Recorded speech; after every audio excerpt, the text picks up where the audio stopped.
Bueno, buenas noches, bienvenidos todos a nuestro módulo de ovario y comorbilidades metabólicas. Tengo el placer de compartir esta coordinación con la epónimo de nuestro congreso, la doctora Elsie Velázquez, una persona reconocida y apreciada por todo el gremio de endocrinólogos.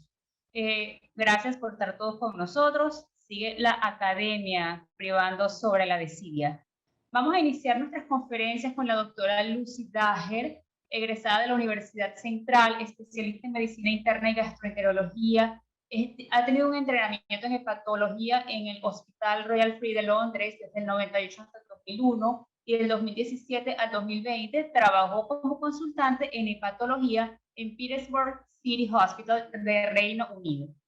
Es médico consultante en hepatología en la Clínica Metropolitana y el Centro Médico Docente de la Trinidad, con múltiples publicaciones y conferencias nacionales e internacionales en hepatocarcinoma, hipertensión portal, hepatitis C e hígado graso. Actualmente dirige la Clínica Multidisciplinaria de Hígado Graso en el Centro Médico Docente de la Trinidad. A continuación, la conferencia de la doctora Lucy Dager, hígado graso, cirrosis y cáncer. ¿Quién está en riesgo?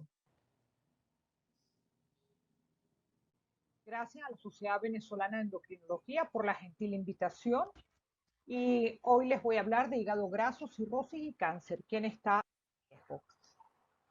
Tenemos recientemente una redefinición del hígado graso. Yo tuve la oportunidad de participar y ya no se llama hígado graso no alcohólico. El nombre cambió a hígado graso asociado a disfunción metabólica para no alejarlo del contexto de síndrome metabólico. Y lo mismo hicieron las otras sociedades científicas. Esto es un poco la agenda de lo que voy a conversar. Y vamos a empezar hablando de cuán prevalente es el hígado graso y la enfermedad hepática grasa asociada a fibrosis hepática avanzada o cirrosis. La enfermedad hepática grasa es la enfermedad más prevalente del mundo. Una de cada 4 personas tiene hígado graso. La mitad de los diabéticos después de los 50 ya tienen algún grado de cirrosis. La prevalencia mundial es entre 25 y 30%. En la historia natural tenemos la infiltración grasa del hígado que ocurre en pacientes diabéticos, obesos o con síndrome metabólico. Este hígado graso no tiene actividad inflamatoria. En un momento dado se activa la inflamación y se empieza a reconocer la grasa como un cuerpo extraño y esto lleva a la cicatrización y formación de nódulos de regeneración, lo cual es el asiento perfecto para la aparición de cáncer de hígado. La cirrosis es una condición premaligna. Los pacientes con cirrosis deben ser pesquisados para cáncer de hígado. He ahí la importancia de el diagnóstico del grado de fibrosis en pacientes con hígado graso. 10% de los pacientes con hígado graso pueden tener cáncer de hígado sin evidencia de cirrosis. Como les dije, la prevalencia del hígado graso es alrededor de un 30% y un buen número de casos se concentra en Latinoamérica. Más de la mitad de los diabéticos tienen hígado graso. Y a pesar de ser una enfermedad de alta prevalencia, es rara vez un motivo de referencia. Es un hallazgo incidental que habitualmente no genera ninguna otra investigación adicional. La relevancia de esto es que al no diagnosticar el estadio de fibrosis del hígado graso, al paciente no se le ofrece pesquisa de cáncer y al no tener pesquisa lo más probable es que, siendo la cirrosis compensada una enfermedad asintomática, que este paciente desarrolle cáncer de hígado y sea diagnosticado en estadios sintomáticos cuando ya la enfermedad es avanzada. Y en cáncer de hígado, mientras más pequeño es el cáncer, mayor es el potencial curativo de esta enfermedad. ¿Qué tan rápido avanza la esteatohepatitis? Un paciente con cirrosis F3, es decir, un fibrosis avanzada, puede en 29 meses progresar a cirrosis. De este grupo de pacientes cirróticos, en aproximadamente 30,9 meses, 20% se descompensa con un evento clínico, como muerte, ascitis, encefalopatía, sangrado o deterioro de la función hepática. ¿Quién está a riesgo de progresión a cirrosis?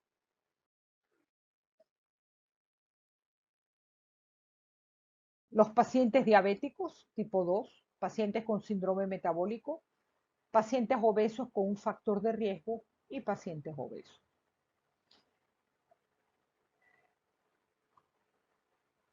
Otro factor importante es que los pacientes con un familiar de primer grado con cirrosis o cáncer de hígado están a riesgo de cirrosis. Entonces, los predictores clínicos de enfermedad hepática grasa y fibrosis son edad más de 50 años con diabetes tipo 2 y un familiar de primer grado con hígado graso. Existen otros factores de riesgo donde la enfermedad hepática grasa debe ser diagnosticada y estadiada.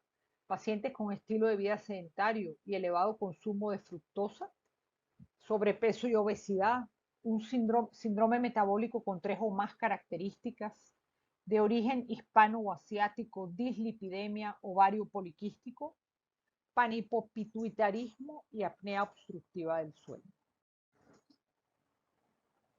¿Quién debe ser evaluado? Las guías de recomendaciones sobre quién está a riesgo de esteatohepatitis y cirrosis dicen claramente que hay que sospechar hígado graso y pesquisar pacientes con diabetes mellitus tipo 2, más de 50 años, y mientras mayor es el número de enfermedades metabólicas asociadas, mayor es el riesgo de enfermedad hepática progresiva. Y esto está recomendado en las guías americanas y europeas para el estudio del hígado y las guías americanas y europeas de diabetes y la guía europea de obesidad. Debería ser la esteatohepatitis parte de la rutina de chequeo para todas las personas con diabetes tipo 2. En base a la evidencia actual no queda duda que debe ser parte de nuestro checklist. Y ahora vamos a ver cómo. Resumiendo esta primera parte, la enfermedad hepática grasa tiene una alta prevalencia con tasas variables de progresión a esteatohepatitis y cirrosis. Es fundamental identificar a las personas con esteatohepatitis y con fibrosis hepática avanzada porque pueden progresar rápidamente a cirrosis, cáncer de hígado, trasplante, muerte. Los pacientes con diabetes tipo 2 ameritan evaluación. Otros factores de riesgo incluyen obesidad, síndrome metabólico, un familiar de primer grado con cirrosis.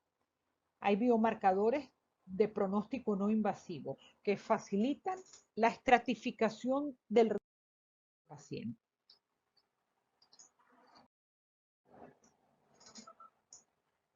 Para identificar los pacientes con hígado graso, tenemos pruebas de laboratorio, de imágenes y una combinación de imagen con laboratorio. ¿Cuáles son los pasos a seguir en pacientes con sospecha de hígado graso? Identificamos el factor de riesgo. Revisamos nuestros pacientes con síndrome metabólico y todo esto que ustedes ya saben. Averiguamos qué cantidad de alcohol consume para ver cuál es la contribución del alcohol a su enfermedad hepática grasa. Y pedimos exámenes de sangre, transaminasas y excluimos otras enfermedades autoinmunes, hemocromatosis, Wilson y virus. Y solicitamos un eco donde se confirma que hay un aumento de la ecogenicidad. Si vemos las transaminasas, unas transaminasas anormales no debe ser el disparador para solicitar una valoración exhaustiva del hígado graso, porque 20% de los cirróticos tienen transaminasas normales. Los pacientes con diabetes pueden tener transaminasas normales y tener fibrosis severa, o pueden tener transaminasas elevadas y no necesariamente tener esteatohepatitis o cirrosis. La AST y la ALT no son sensibles ni para hígado graso ni para NASH. Lo que sí sabemos que con ALT anormal el hígado graso debe ser investigado, pero eso no confirma, no diagnostica, excluye o caracteriza el hígado graso.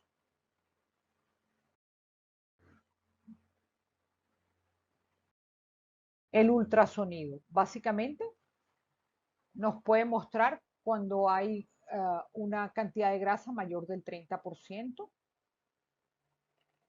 No necesariamente un eco normal nos dice que no hay grasa. El FibroScan, que es elastografía, nos muestra la grasa en el hígado mayor del 5%. El eco no me va a distinguir una esteatohepatitis, es un diagnóstico histológico, y de la esteatohepatitis lo que me importa son las cicatrices, la fibrosis, el estadio de la fibrosis. Tampoco me va a distinguir un paciente con hígado normal de un paciente con cirrosis temprana. Cuando la cirrosis está avanzada, pues el hígado es nodular, heterogéneo, hay ascitis, pero en estadios previos no necesariamente hay hallazgos ecográficos. ¿Cuáles son las herramientas? Ya tenemos el paciente identificado y estudiado. Ahora vamos a la segunda parte. ¿Cómo vamos a estratificar? ¿Cómo vamos a encontrar de todos esos hígados grasos aquel paciente que tiene riesgo de fibrosis avanzada?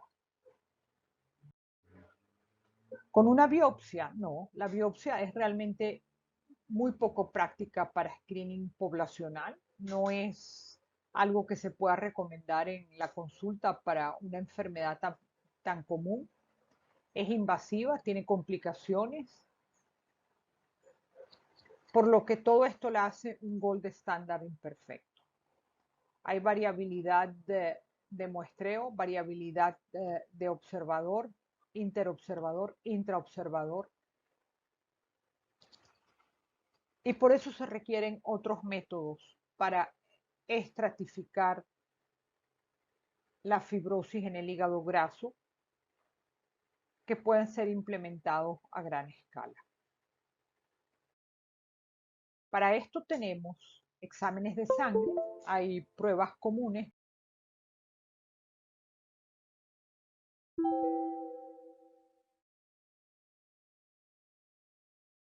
Pruebas comunes gratis,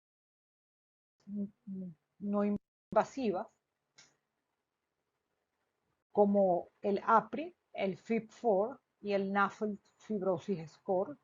Y hay unas pruebas más especializadas que son con patentes, donde se colocan algunos parámetros y son pruebas básicamente costosas y su uso no se ha generalizado. Lo más común es utilizar marcadores simples, como los que van a ver a continuación, seguido de alguna técnica de imagen, como la elastografía o la elastografía por ultrasonido o por resonancia.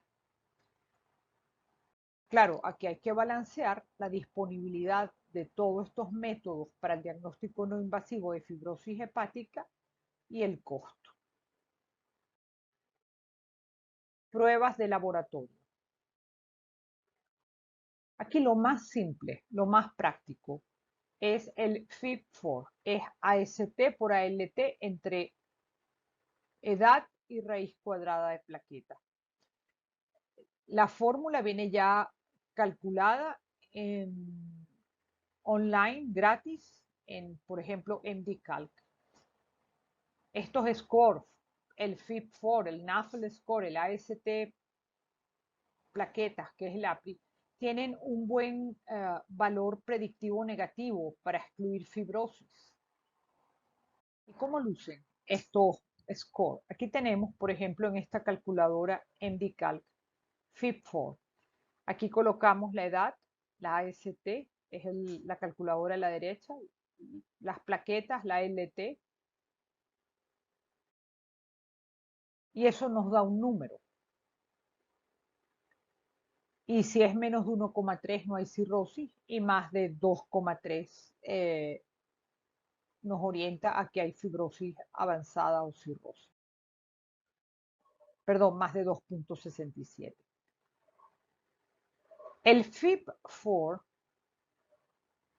ha sido reconocido por la Asociación Americana para el Estudio del Hígado como una herramienta importante que nos ayuda a identificar pacientes con una alta probabilidad de tener fibrosis avanzada o cirrosis. ¿Cuáles son los puntos de corte? Si el FIB-4 es menos de 1,3, este paciente no tiene cirrosis. Usted no necesita referir este paciente para estadiar su enfermedad. Y esto es lo que hacen, por ejemplo, en el Reino Unido, los médicos de familia, endocrinos, cardiólogos y en clínicas de obesidad. Hacen el cálculo o en algunas ocasiones el cálculo, esto viene automáticamente calculado por el laboratorio. Actualmente disponemos de este score gratis en la Trinidad. Una vez que solicita un perfil hepático, inmediatamente tiene el resultado del FIB-4 y unas recomendaciones. Si es menor de 1,3, el paciente se queda con el médico y se lo repite de acuerdo al riesgo que tenga de hígado graso al año, a los 2 o 3 años, la edad del paciente. Si es más de 2,67, este paciente debe ir directo a una consulta de hígado para estadiar su enfermedad hepática. Si es entre 1,3 y 2,67, hay que utilizar otro método, y en este caso es un método de imágenes como la elastografía que vamos a ver a continuación. La elastografía, tenemos esta máquina patentada por Ecosense. Su uso se ha generalizado, está disponible en casi todos los países y es una herramienta en la rutina del hepatólogo o del gastroenterólogo, y hay algunas clínicas de diabetes y endocrinología que también ofrecen FibroScan a los pacientes. Esto es básicamente una onda que se transmite por el transductor al hígado, una vibración, y esta onda viaja muy rápido si el hígado es duro, lo que expresa que es un hígado cirrótico. Mientras más duro el hígado, más rápido se propaga la onda.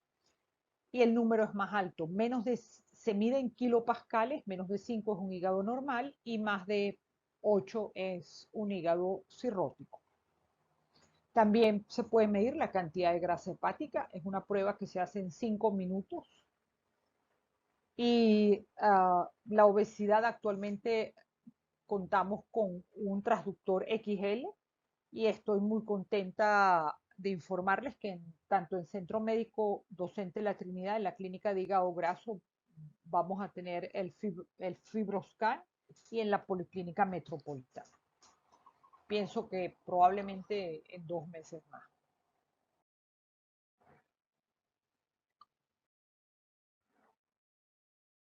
El FibroScan mide a la vez dos parámetros. Mide la cantidad de grasa en el hígado y mide la fibrosis. Por ejemplo, en pacientes que reciban alguna intervención terapéutica en el tiempo, al año o a los 2 años, uno puede evaluar el estado del hígado y el impacto de la intervención, por ejemplo, liraglutide o semaglutide, sobre la cantidad de grasa y fibrosis.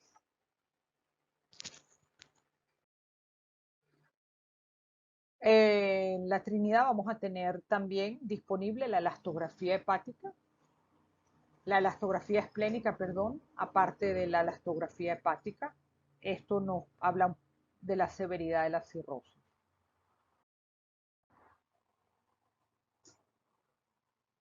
Es definitivamente el FibroScan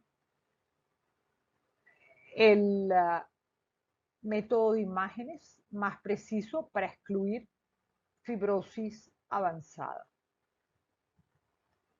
Y la diferencia perfectamente de hígado normal. Mientras mayor son los valores, mayor es la probabilidad de tener fibrosis severa, y esto predice riesgo de descompensación y complicaciones. El FibroScan está recomendado por las guías de la Asociación Americana de Diabetes, Europea de Diabetes, Europea de Obesidad, americana y europea de hígado para detectar la fibrosis avanzada en pacientes con diabetes mellitus tipo 2. Otro método alternativo es la elastografía por ultrasonido. La única ventaja o limitación es que este procedimiento es realizado por el ecografista. Habitualmente el FibroScan es realizado por el hepatólogo y, digamos, no solo es la entrega del resultado, sino esto va de una pequeña explicación al paciente. También se puede asociar elastografía por ultrasonido para seleccionar el paciente que debe ir a FibroScan. Obviamente, dos métodos de imagen aumentan más la precisión del diagnóstico de cirrosis. Y finalmente tenemos resonancia. Sabemos que en Venezuela están disponibles resonadores para medir la cantidad de grasa, pero no tenemos resonadores para elastografía o medir la fibrosis. Estos resonadores están disponibles en centros universitarios, aún no en Venezuela, y tienen un software muy complejo. Básicamente, desde el punto de vista práctico, lo generalizado es el uso de FibroScan como herramienta en la consulta para estadiar los pacientes con hígado graso y evaluar su riesgo de fibrosis, cirrosis y cáncer. ¿Cómo se usa?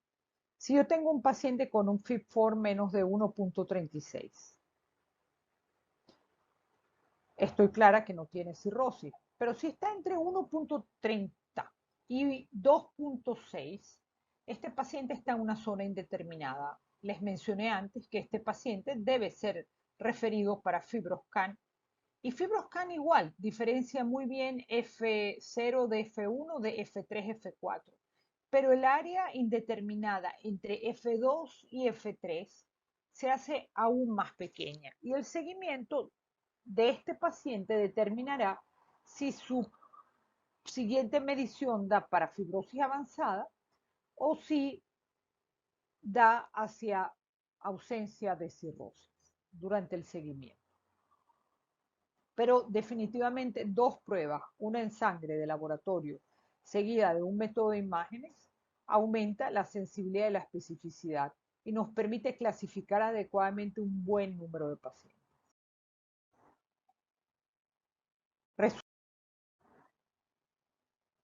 Desde el punto de vista práctico, esto es lo que se usa en el Reino Unido y esto está en las guías de la Sociedad Británica de Gastroenterología.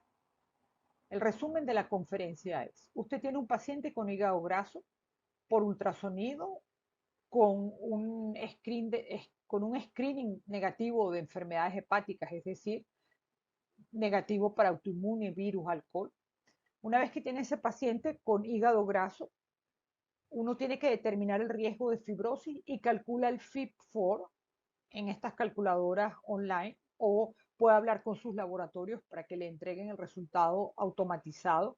Si es menos de 1,3, el paciente tiene riesgo bajo, sencillamente se queda en la consulta de diabetes de endocrino para modificación de estilo de vida y tratamiento farmacológico. Si el paciente tiene un FIB-4 entre 1,3 y 3.25 según esta guía, este paciente debe ir a otro test. En nuestro caso tenemos disponible la elastografía, el FibroScan.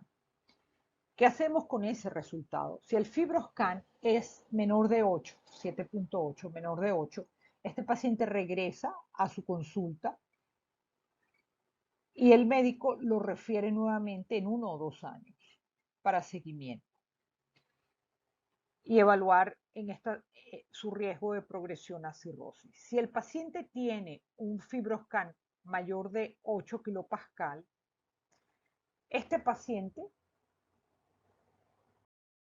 es un paciente de alto riesgo de fibrosis avanzada y ya debe ir a la clínica de patología para pesquisa de cáncer, pesquisa de varices, manejo de hipertensión portal.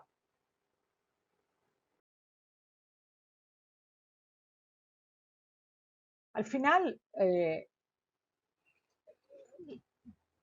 El manejo del hígado graso es un manejo multidisciplinario. En las consultas de hígado graso la idea es es orientar al paciente con factores de riesgo para progresión a cirrosis y son los pacientes que no tienen, digamos, mucho tiempo para esperar y donde se hace intensiva la intervención terapéutica del equipo multidisciplinario con la finalidad de detener la progresión de la enfermedad hepática y el daño a otros órganos clave. Esto termina siendo un paciente crónico porque Por favor, los panelistas mantengan sus micrófonos apagados para no interrumpir las conferencias. Muchas gracias. la obesidad es una enfermedad crónica. Espero haber aclarado un poco el tema del hígado graso y cómo identificar los pacientes con factores de riesgo. Muchas gracias por su invitación. Quedo a sus órdenes.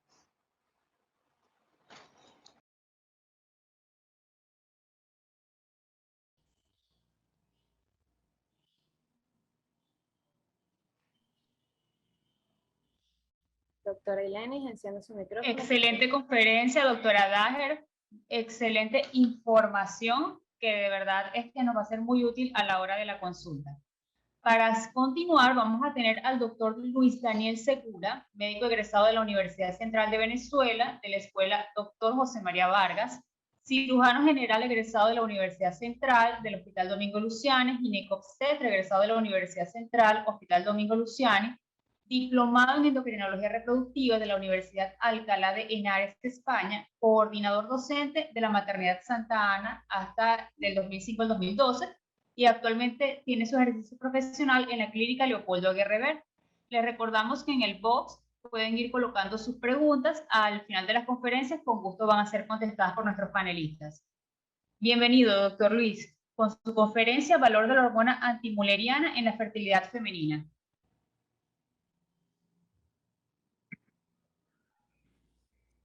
Buenas noches, mi nombre es Luis Daniel Segura, soy médico cirujano general y ginecobstetra egresado de la Universidad Central de Venezuela, endocrinólogo de reproducción y médico especialista en fertilidad y miembro de la Junta Directiva de la Asociación Venezolana de Medicina Reproductiva.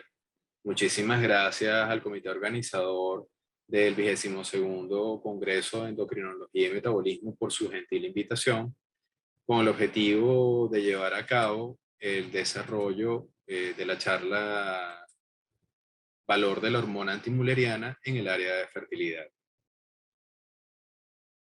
En el transcurso de los próximos minutos vamos a hablar de la fisiología del reclutamiento folicular, bioquímica y papel embriológico de la hormona antimuleriana, factores que afectan la reserva ovárica funcional, estimaciones de fertilidad y finalizar con las conclusiones. Hoy en día conocemos que la profesionalización femenina ha diferido de la maternidad.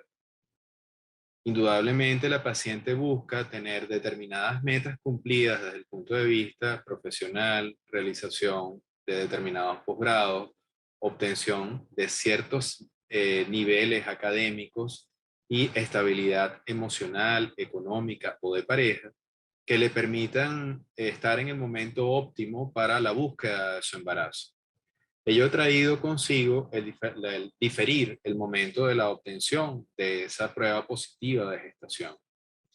También conocemos a fondo que todo lo que tiene que ver con el declive del proceso reproductivo femenino viene dado por el hecho de que existe una cohorte de ovocitos que se van de alguna manera gastando en el transcurso de la vida reproductiva femenina y termina siendo un problema si la paciente decide buscar su embarazo cerca de los periodos que están en el climaterio, en la menopausia o después de determinados puntos de edad que son considerados importantes y límites. Antiguamente hablábamos de la reserva folicular. Ya decíamos que la reserva folicular no es más que la carga o la cantidad de ovocitos con los cuales contamos con el objetivo de obtener una prueba positiva de embarazo. En la actualidad, como vamos a ver en el desarrollo de cada una de las últimas revisiones, hablamos de reserva folicular funcional, en la cual tomamos en cuenta algunos biomarcadores, principalmente la hormona antimülleriana, y hablamos de que simplemente evalúan el pool folicular en crecimiento y que es capaz de llegar a la ovulación. Fíjense que en ninguno de los dos conceptos, ni el anterior ni el actual, hablamos de la calidad del ovocito. Los biomarcadores que toda la vida han sido utilizados en el área de fertilidad son las gonadotrofinas, tales como FSH y LH, en su determinación en fase folicular inicial, en conjunto con el estradiol por el mecanismo de feedback positivo o negativo que se lleva a cabo sobre las gonadotrofinas. La determinación se lleva a cabo siempre entre el día 2 a 5 del ciclo, en término medio en el día 3.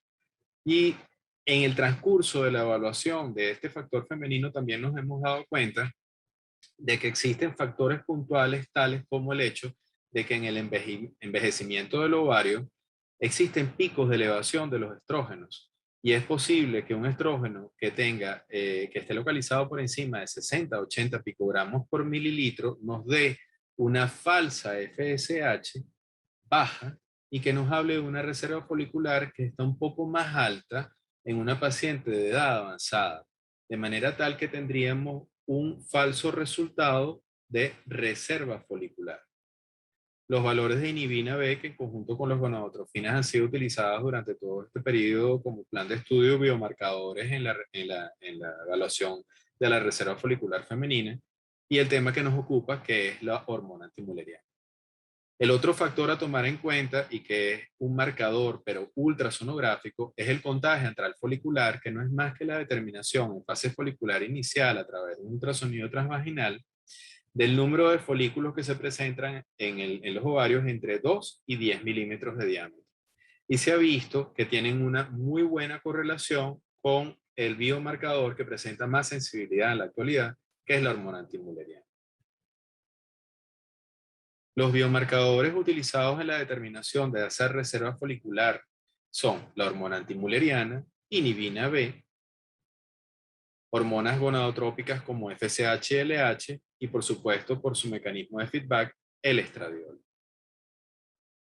Hablemos directamente de la hormona antimülleriana. La hormona antimülleriana es una glicoproteína dimérica, producto de la transformación del factor de crecimiento de la superfamilia beta, que expresa sus primeros genes a nivel de las células de Sertoli en el embrión masculino, produciéndose la hormona antimülleriana que en conjunto con la testosterona en el embrión masculino es un papel determinante en el dimorfismo entre las semanas 6 y 8 para la aparición del sexo a nivel del producto de la gestación.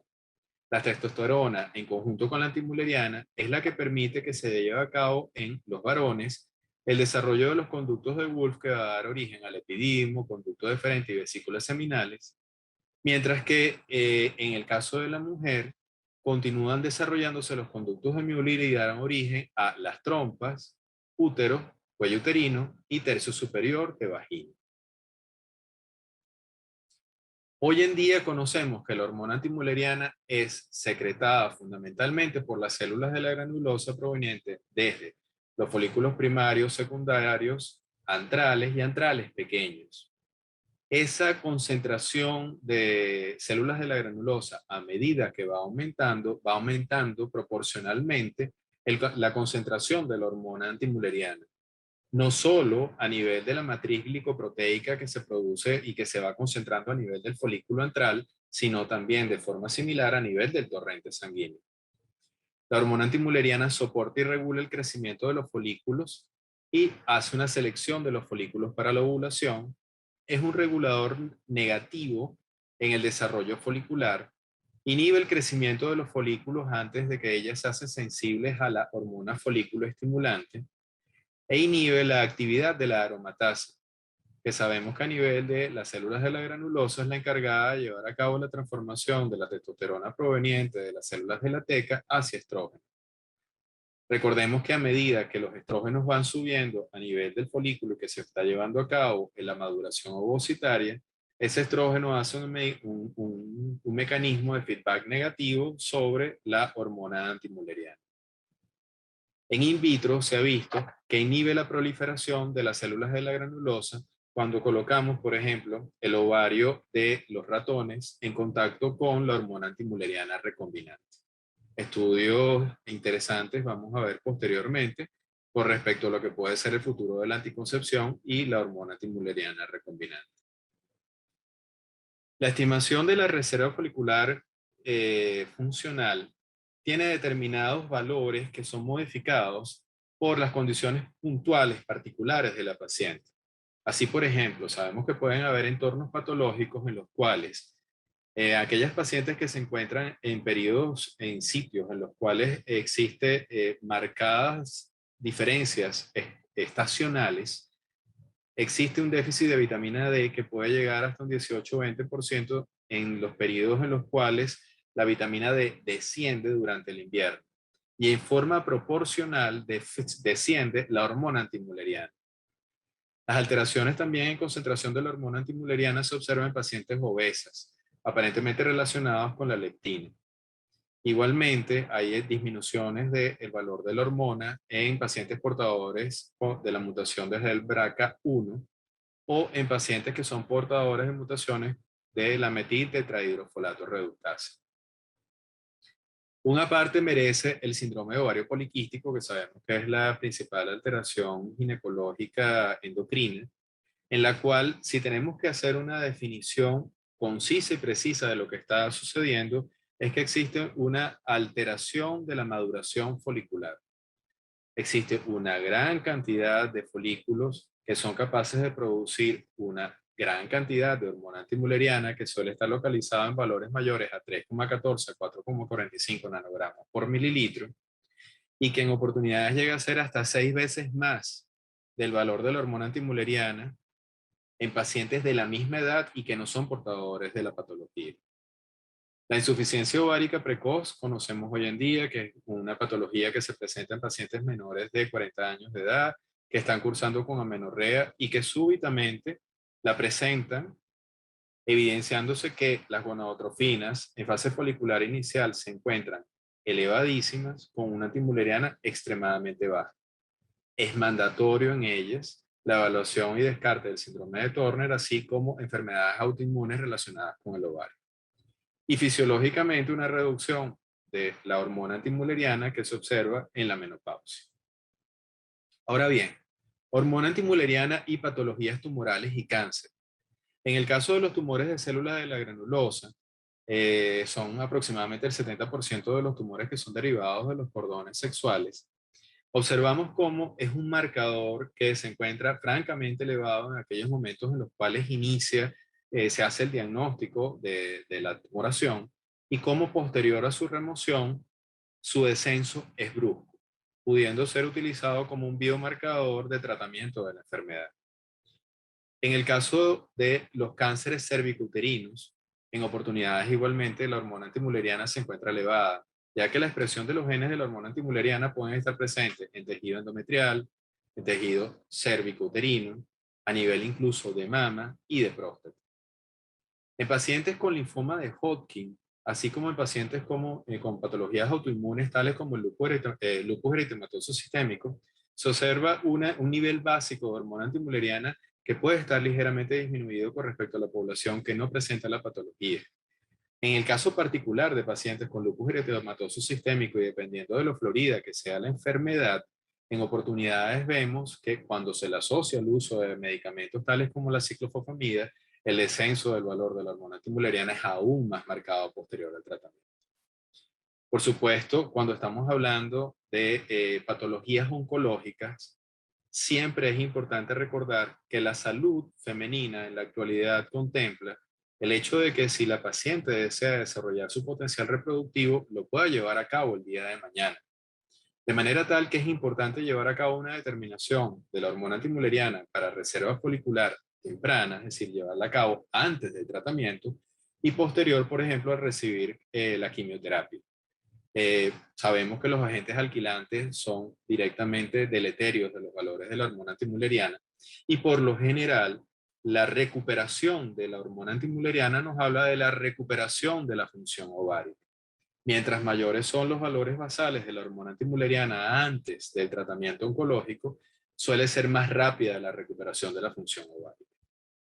Esta es la parte del cual les hablaba, en el cual el uso de los anticonceptivos orales se ha visto que cuando es más de un año puede afectar los valores de la hormona antimuleriana cuando los llevamos a cabo en la evaluación del plan de estudio básico de la paciente con trastorno de fertilidad. Incluso se puede observar en modificaciones que pueden ser hasta de un 14 o de un 55%. Sin embargo, se ve que es totalmente reversible y que posterior a 1 a 3 meses el valor de la hormona antimuleriana se establece en el valor que es normal para la paciente. Otro de los eventos de los cuales les había hablado es la hormona antimuleriana recombinante. En la actualidad sabemos que es posible que el día de mañana el uso de la hormona antimuleriana recombinante la podamos utilizar para retrasar la menopausia y que evidentemente al inhibir todo lo que tiene que ver con el proceso de maduración folicular in vitro, es posible que podamos utilizarlo como anticonceptivo. Importante tomar en cuenta que la hormona antimuleriana, como hemos hablado, se comienza a secretar a nivel de las células de la granulosa, se va acumulando a nivel del antro folicular, simultáneamente va aumentando su concentración a nivel del torrente sanguíneo y observamos cómo va aumentando a medida que nos encontramos en los folículos primarios, secundarios y antrales pequeños, para descender posteriormente en la presencia del folículo dominante y ovulatorio. Hablemos de ahora en adelante, por esta última revisión publicada en el Journal de Endocrinología y Metabolismo en el año 2020, de reserva funcional del ovario a través de la determinación de la hormona antimuleriana y, como hemos hablado hasta ahora, siendo el reflejo del pool de folículos crecientes y con capacidad potencial de ovular. Sabemos que la hormona antimuleriana comienza su ascenso a los 16 años de edad con un pico que se observa en pacientes sanas entre los 24.5 a 25 años de edad y posterior decrecimiento hasta el momento de la menopausia, que en pacientes latinoamericanas se ha visto que está localizado entre los 48 y 52 años de edad. Pero es muy importante saber que existen factores que hacen que una paciente probablemente de 35 años tenga un valor distinto de una paciente de 35 años, por ejemplo, de origen europeo. Por ejemplo, las pacientes de origen asiático tienen un valor de hormona antimuleriana que es superior a aquellas que presentan la misma edad, pero son de origen europeo. De manera de que siempre debemos tomar en cuenta que hay variaciones relacionadas con la etnicidad. Dentro de todo lo que eran los biomarcadores para la reserva folicular, habíamos hablado de las gonadotrofinas, inhibinas, etc. Y siempre habíamos dicho que la determinación de estos marcadores se llevaba a cabo en fase folicular inicial y que la antimuleriana no tenía relación con modificaciones del ciclo. Algo muy importante, evidenciado y puesto en claro en el Journal de Endocrinología y Metabolismo, la revisión que, como les comento, es del año 2020, es que tanto ellos como los metaanálisis, que son varios al respecto, dicen claramente que la estimación de la hormona antimuleriana se debe llevar a cabo en fase folicular inicial. Y ello es debido a que existen variaciones que pueden llegar a ser hasta del 20 al 21% durante el ciclo menstrual, pudiendo llegar a ser a variaciones entre 28 y 167% en oportunidades entre un ciclo y otro.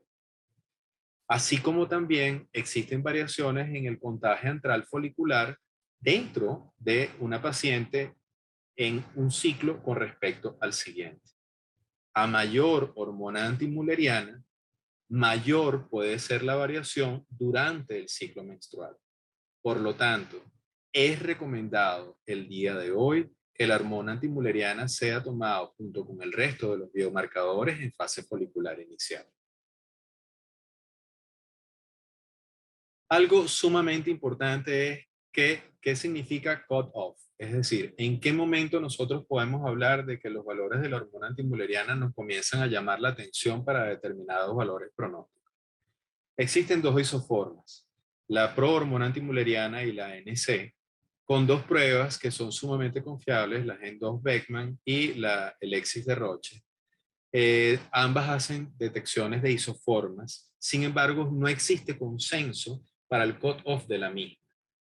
el valor lo ha aportado ESHRE, es decir, la Asociación Europea de Fertilidad, en la determinación de que una baja respuesta está relacionado a valores de cut-off de la hormona antimuleriana que estén localizados por debajo de 1 nanogramo por mililitro a 0.5. Y es una paciente que, si presenta ese valor de hormona antimuleriana, muy probablemente nos va a desarrollar una baja respuesta. Como hemos hablado hasta ahora, es posible que la paciente difiera su maternidad hasta el momento en el cual se encuentre por encima de los 42 años de edad, se encuentre en el climaterio o se encuentre en la menopausia. De manera de que, ¿cuál es el valor de la hormona antimuleriana para poder hablar de la predicción de la menopausia? Sabemos que la combinación de los siguientes factores, edad, índice de masa corporal y hormona antimuleriana, nos ayudan a hacer un mejor valor pronóstico de predicción de la edad de la menopausia. Por ejemplo, edad mayor de 48 años con una antimuleriana menor de 10 picogramos por mililitro, habla casi de un 50% de posibilidades de que la menopausia se desarrolle en el siguiente año, pero hasta un 79% de posibilidades de que se desarrolle en los siguientes 36 meses. La disminución de la sensibilidad se observa o el valor predictivo, cuando la edad es menor a los 45 años de edad. De manera que el valor predictivo de la menopausia a través de la hormona antimuleriana como marcador de la reserva folicular pareciera tener un poco más de sensibilidad por encima de los 48 años, pero independientemente de ello debemos recordar siempre que varía según las condiciones de la paciente, las condiciones patológicas asociadas y según la etnicidad de la misma. ¿Qué sucede en la respuesta, en la predicción a la respuesta en una estimulación ovárica controlada? Hoy en día sabemos que existe, básicamente por lo que hemos hablado en valores de cut-off en ESHRE, ubicados por debajo de 1 a 0.5 nanogramos por mililitro de hormona antimuleriana, para hablar de una posible baja respuesta ovárica cuando tenemos una cohorte de ovocitos aspirados menores a 5 o que nos ha llevado a la cancelación del ciclo. A través de esa hormona antimuleriana es posible que establezcamos una adecuada relación con los padres para poder hablar de cuál es la respuesta probable que tengamos en el procedimiento de fertilidad. Como veremos más adelante, no podemos hablar a través de este marcador de la predicción de la tasa de recién nacidos, pero sí de las posibles respuestas. Igualmente, la fusión de la hormona antimuleriana en conjunto con el contagio antral folicular, la edad de la paciente, de la pareja, el índice de masa corporal y el tiempo de infertilidad, también nos permite establecer un protocolo a la medida para la estimulación de la paciente. De manera que sí es bueno como marcador de reserva folicular la hormona antimuleriana en la predicción de una baja reserva o una baja respuesta, o en un paciente en el cual deseamos evitar la hiperestimulación ovárica. De manera que nos ayuda a personalizar el protocolo, no influyendo jamás en la predicción de tasas de embarazo de recién nacidos vivos. Este editorial, que fue publicado en Fertility and Sterility, hace una evaluación que me parece que resume muy bien lo que es la reserva ovárica funcional a través de la hormona antimuleriana. La baja reserva ovárica puede hablarse cuando la antimuleriana es menor a 1 nanogramo a 0.5 nanogramos por mililitro de la hormona antimuleriana, a un descenso más pronunciado de la hormona antimuleriana a lo largo de los años. Suele ser el valor pronóstico en fertilidad menor. Son buenos marcadores, FSH, LH, estradiol, que siempre lo utilizamos junto con inhibina, pero el mejor es la antimuleriana. La criopreservación depende de otros factores que veremos más adelante cuáles son y que debemos tomar en cuenta. Nos ayuda en los protocolos de estimulación a personalizar el protocolo y estar previendo o una baja respuesta o evitar la hiperestimulación. Nos ayuda a poder saber cuál puede ser el probable número de ocitos que obtengamos en retribución al protocolo de estimulación, así como la estimación de el número de folículos en crecimiento en el momento de la fase folicular inicial en conjunto con el conteo ventral folicular.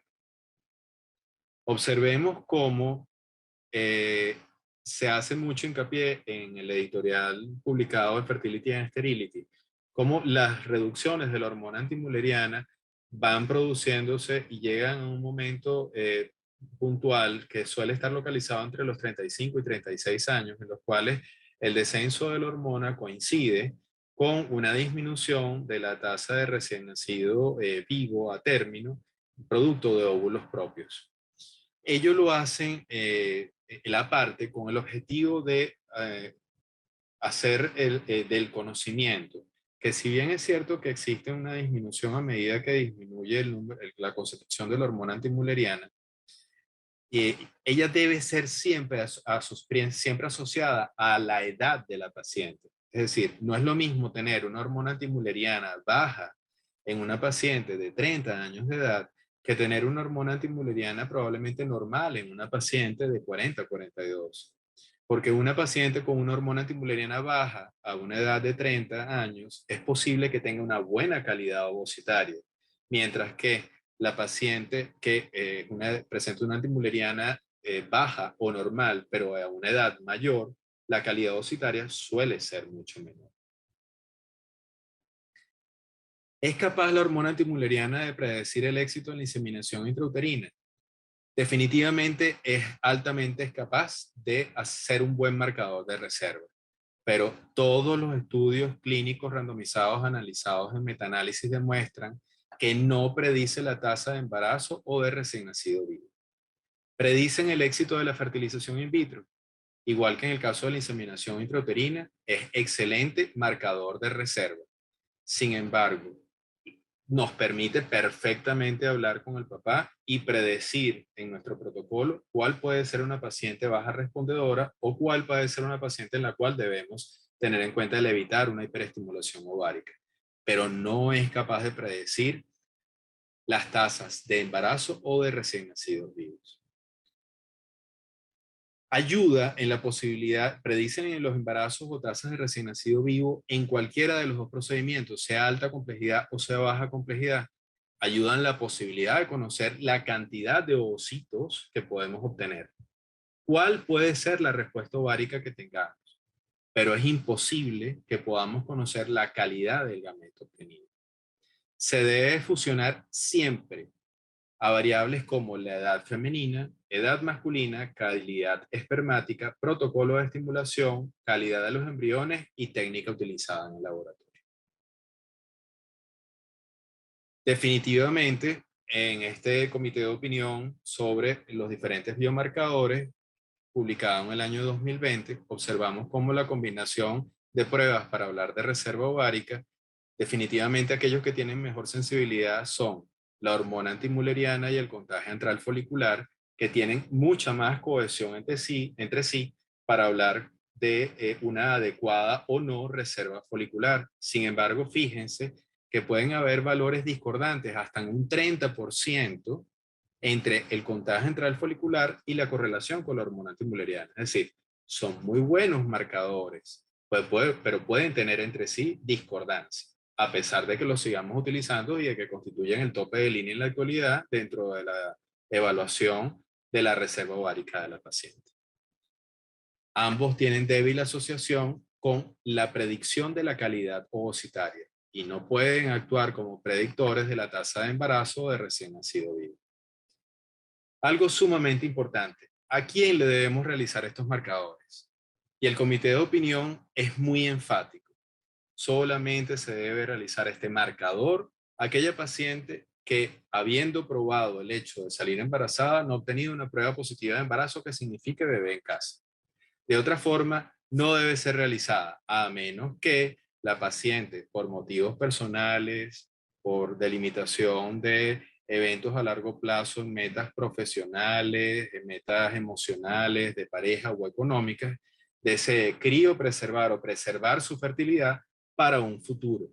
Y en ese caso, nos valemos del contagio antral folicular y de hormona antimülleriana como para poder hablar de cuál puede ser la posible reserva ovárica que nos encontremos en este momento.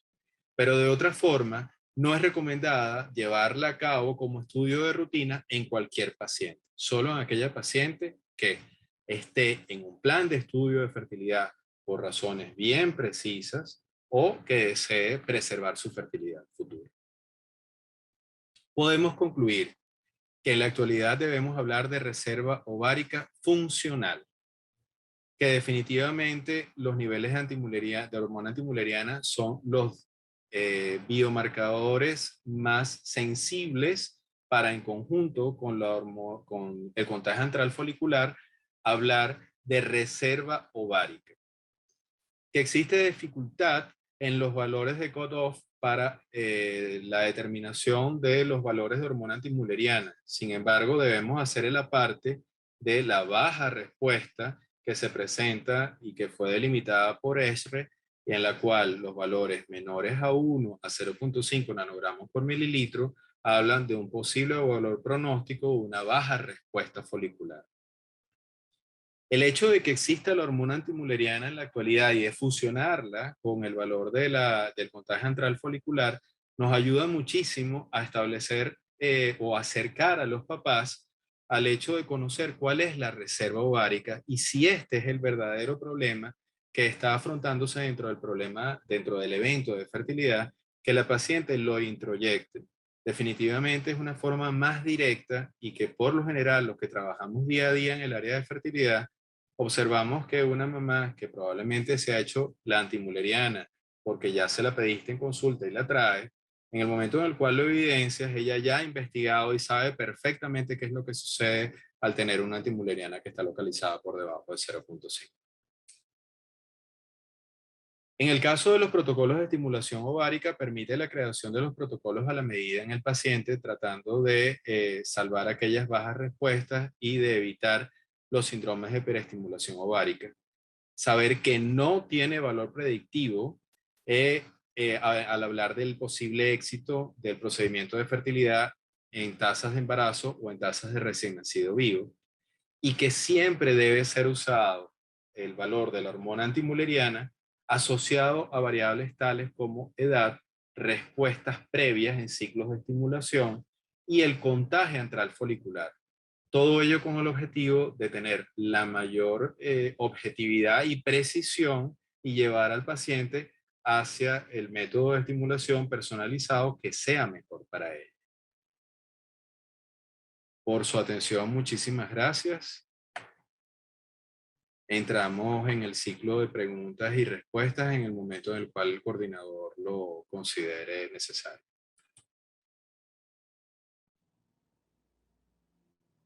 Un honor tener a nuestros conferencistas el día de hoy con tan maravillosas conferencias didácticas, actualizadas. Creo que todos hoy nos vamos enriquecidos de conocimiento.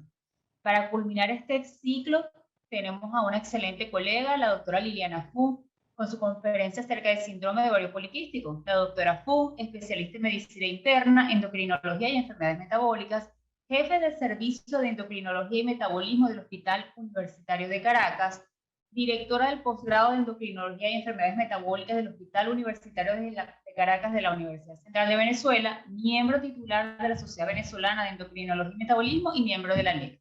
A continuación, la conferencia de la doctora Fu, síndrome de ovario poliquístico.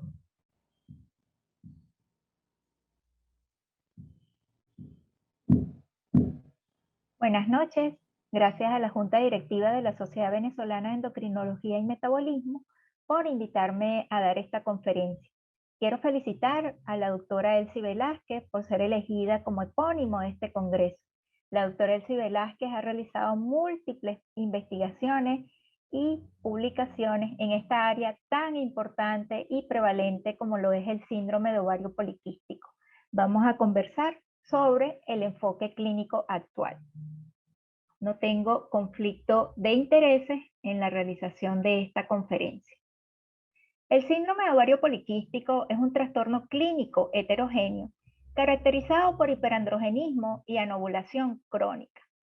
Según estimaciones de la Organización Mundial de la Salud, este síndrome afecta a más de 116 millones de mujeres en el mundo. Dependiendo de los criterios diagnósticos, su prevalencia oscila entre 6 a 20% en las mujeres en edad reproductiva. Esta condición multifactorial se asocia con complicaciones metabólicas, cardiovasculares, reproductivas y psicológicas.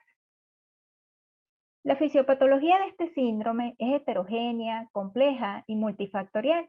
Por otra parte, los mecanismos fisiopatológicos no están completamente evidenciados.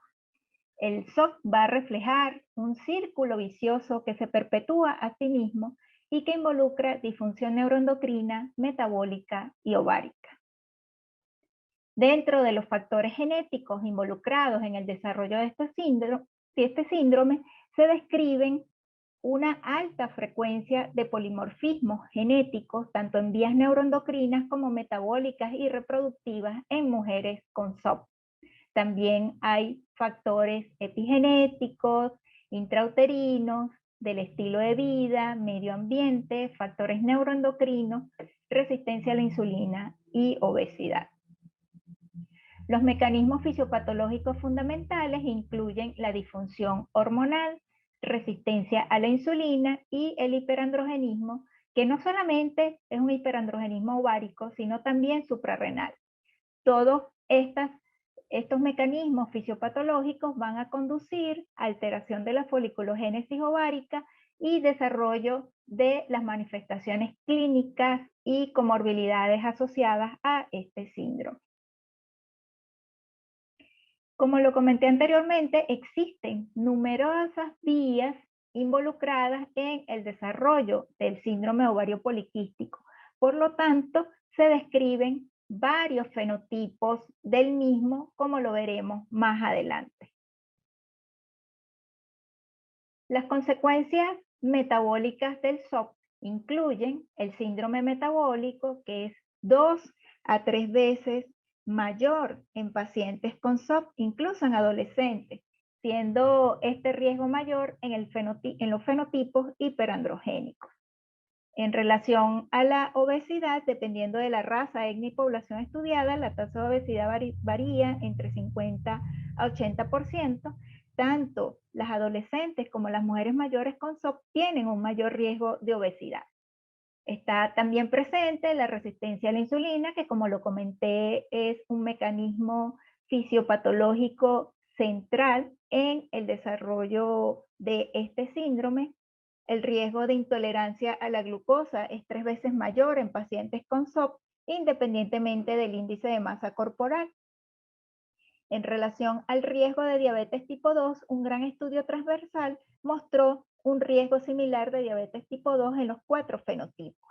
La dislipidemia, caracterizada por hipertrigliceridemia y HDL colesterol bajo, también es frecuente en este síndrome.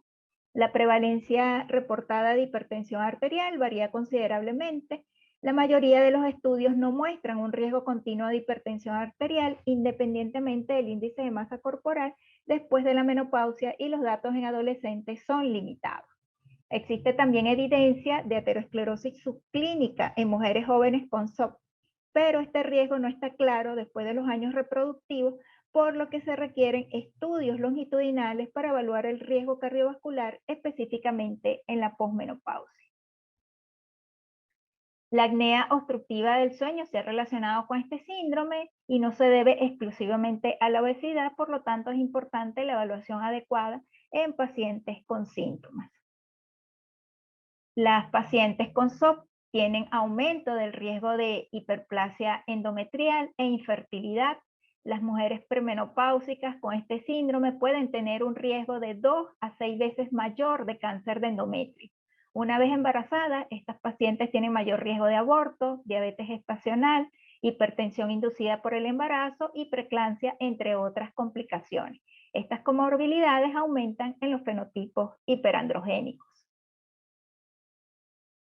Las pacientes con SOP tienen disminución de su calidad de vida. Se describe una elevada prevalencia de trastornos psiquiátricos, hasta 5 veces mayor riesgo de ansiedad, depresión, trastornos de la conducta alimentaria y de la imagen corporal, por lo que es muy importante el uso de terapias cognitivo-conductuales.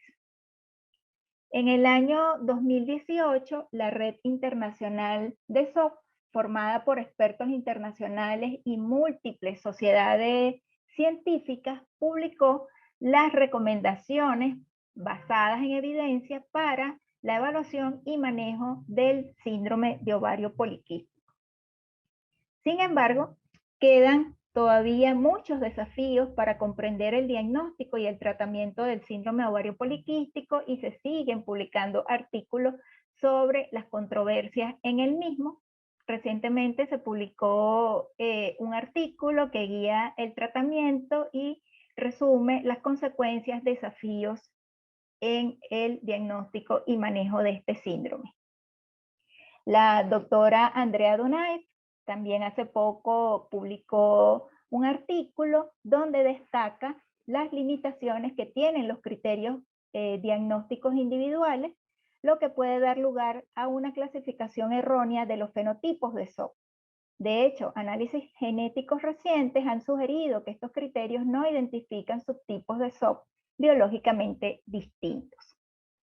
También recientemente se publicó una guía de práctica clínica, que es la primera en evaluar la calidad de todas las guías de práctica clínica basadas en evidencia disponible, y en esta guía se identificaron múltiples gaps en la evidencia existente. Por ejemplo, hay inconsistencias en las recomendaciones sobre el diagnóstico de SOP en adolescentes, sobre cuáles son las intervenciones óptimas en el estilo de vida, y por lo tanto la guía sugiere que falta todavía realizar estudios de alta calidad que guíen la evaluación y tratamiento de estas pacientes.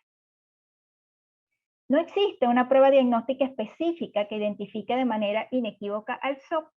Como sabemos, los criterios diagnósticos actuales se basan en la opinión de expertos. La guía internacional basada en la evidencia aprobó el uso de los criterios de Rotterdam, que requiere que 2 de los 3 criterios estén presentes para el diagnóstico en mujeres adultas, luego de la exclusión de otros trastornos anovulatorios y o hiperandrogénicos, para lo cual es muy importante la realización de una historia clínica detallada. Aquí podemos observar los criterios de Rotterdam, que son 3 criterios: hiperandrogenismo, disfunción ovulatoria, morfología de ovario poliquístico. Se requiere la presencia de 2 de estos 3 criterios para hacer el diagnóstico. La guía también avala el uso de las descripciones fenotípicas al diagnosticar el síndrome de ovario poliquístico. Así se van a describir 4 fenotipos en base a la presencia o ausencia de los 3 criterios. Por ejemplo, el fenotipo A incluye hiperandrogenismo, disfunción ovulatoria y morfología de ovario poliquístico. Recordemos que estos son los criterios para mujeres adultas. En relación a los componentes fundamentales para el diagnóstico del síndrome de ovario poliquístico, la disfunción ovulatoria con ciclos menstruales irregulares es un componente importante para el diagnóstico del mismo. Los ciclos menstruales irregulares se van a definir como en pacientes con más de 1 año y menos de 3 años posterior a la menarquia, menos de 21 o más de 45 días, si tiene más de 3 años posmenarquia, menos de 21 o más de 35 días, y en aquellas con más de 1 año posterior a la menarquia, cualquier ciclo mayor de 90 días, o la presencia de amenorrea primaria a los 15 años o más de 3 años posterior o después de la telarquia.